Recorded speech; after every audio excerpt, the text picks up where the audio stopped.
kodėl mes pasiduodam anksčiau laiką, o dar blogiau, net nepabandę, mes nuleidžiam rankas.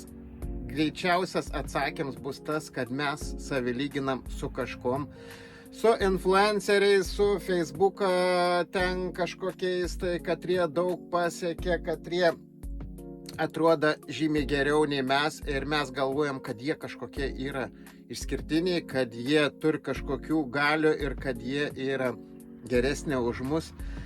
Tai didžiausia nesąmonė, tai tu esi geresnis už visus ir viskas priklauso tik nuo tavęs.